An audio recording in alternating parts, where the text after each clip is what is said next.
দর্শক, এই পর্যায়ে আমাদের সাথে একজন অতিথি যুক্ত হবেন। আমাদের সাথে সরাসরি আছেন একজন তরুণ, সাথে আছেন আবির হোসেন। শুভ সকাল আবির। আবির, শুভ সকাল। আবির, আপনি বই পর্যালোচক হিসেবে কাজ করছেন, একটু জানতে চাই অভিজ্ঞতাটা কেমন, পাশাপাশি বই পর্যালোচক হিসেবে যারা নতুন কাজ করতে চায় তাদের জন্য কি বলবেন? প্রথমত, আমরা বর্তমান এমন একটা সময়ে বসবাস করছি যেখানে তথ্যের একটা প্রাচুর্য, মহাসমুদ্র। তো সেই জায়গায় বই পড়ার যে অভ্যাসটা আমাদেরকে সেই তথ্যের প্রাচুর্যতার মধ্যে সত্য মিথ্যা কোনটা সেটা আইডেন্টিফাই করতে সাহায্য করে। তরুণদের এই বইমুখী হওয়ার যেই তাড়না, সেই জায়গা থেকে আমার এই বই কন্টেন্ট বা এই অগ্রযাত্রা। একটা কথা খুব আছে যে মদ জুটি ফুরিয়ে যাবে, পিয়ার কালো চোখ ঘোলাটে হয়ে আসবে, কিন্তু বইখানা অত্যন্ত যৌবানা। বই কখনোই বৃদ্ধ হয় না, সে সব সময় তরুণ। তরুণরাই আমাদের সবকিছুর মূল শক্তি। সেই জায়গা থেকে যারা জীবনের সফলতাকে সহজ করতে চায়, সেই জায়গায় বই সবচেয়ে জানার জন্য, নিজেকে বোঝার জন্য, পৃথিবীকে নতুন দৃষ্টিভঙ্গিতে দেখার জন্য সবচেয়ে বড় মাধ্যম। সেই জায়গায় যারা নতুন বই প্ল্যাটফর্ম নিয়ে কাজ করতে চায় তাদেরকেও আমি নিজে উৎসাহিত করি এবং আমি নিজেও সেই পথেরই পথিক।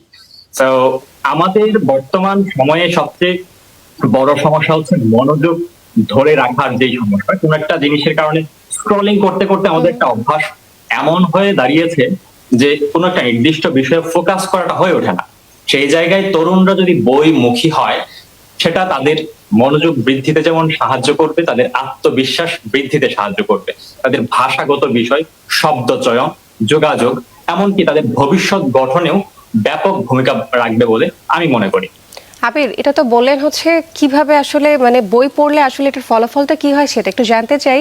তরুণরা বা তরুণদেরকে বই পড়ার জন্য আগ্রহী করে তুলতে কি ধরনের উদ্যোগ নেওয়া প্রয়োজন বলে আপনি মনে করছেন, বা আপনি কি ধরনের উদ্যোগ নিয়েছেন একজন বুক রিভিউয়ার হিসেবে, জানাবেন একটু। প্রাথমিকভাবে হচ্ছে আমি কন্টেন্ট ক্রিয়েট করি বইকে ফোকাস করে। আমি মনে করি যে একটা বই পড়া মানে কি খুব কঠিন একটা বিষয় বা একটা কাঠখোট্টা টাইপ বিষয়। সেই জায়গায় বইকে সহজ করে দেওয়া, আমার কাজটা হচ্ছে সহজ করে দেওয়া। এই জায়গা থেকে বইয়ের যেই চমৎকার সব গল্পগুলো, খুব চমৎকার উক্তিগুলো, যে সেগুলো আমি আকর্ষণীয় ভাবে তরুণদের সামনে উপস্থাপন করি, যেন তারা আরো বেশি বইয়ের আগ্রহ পায় এবং আগ্রহ সৃষ্টি করে তাদের মধ্যে।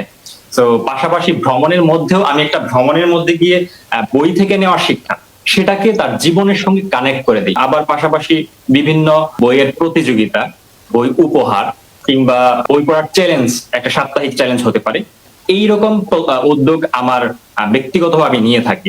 এটাই হচ্ছে আমার ব্যক্তিগত জায়গা থেকে আমার প্ল্যান, এবং অদূর ভবিষ্যতেও আমি সেটা কন্টিনিউ রাখবো। আবির, আপনি এডুটেইনমেন্ট সেক্টরে কন্টেন্ট ক্রিয়েশনে কাজ করছেন।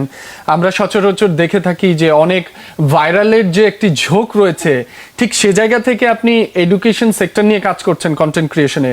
দর্শকের সাড়া কেমন পাচ্ছেন বা কমেন্ট কেমন আসে একটু জানতে চাই, বা আপনার পরিকল্পনা কেমন? অন্যান্য যে কন্টেন্ট রয়েছে তার চেয়ে এটি কিছুটা ভিউ কম হয়, কিন্তু সমাজে এ ধরনের কন্টেন্ট বড্ড প্রয়োজন। আপনার একটু পরিকল্পনা বা অভিজ্ঞতাটা জানতে চাই, দর্শকের রিভিউ কেমন? ভাইরাল কন্টেন্ট, আমি কখনোই ভাইরাল হওয়ার জন্য কন্টেন্ট ক্রিয়েট করি না। আমার টার্গেট থাকে তরুণদের মধ্যে চিন্তার বীজ বপন করে দেওয়া। সে হচ্ছে বইয়ের প্রতি যেমন আগ্রহ হবে এবং তার চিন্তার পরিধিটা ব্যাপক হবে।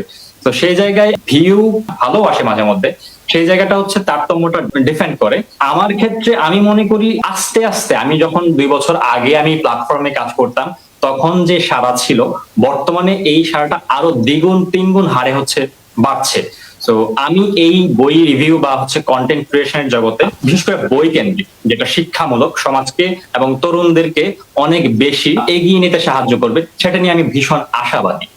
আমরাও এমনটাই আশা রাখি সিদ্রা। নিশ্চয়ই। এবং আবির, আপনার জন্য অনেক অনেক শুভকামনা থাকলো। ধন্যবাদ আমাদের সাথে যুক্ত হওয়ার জন্য।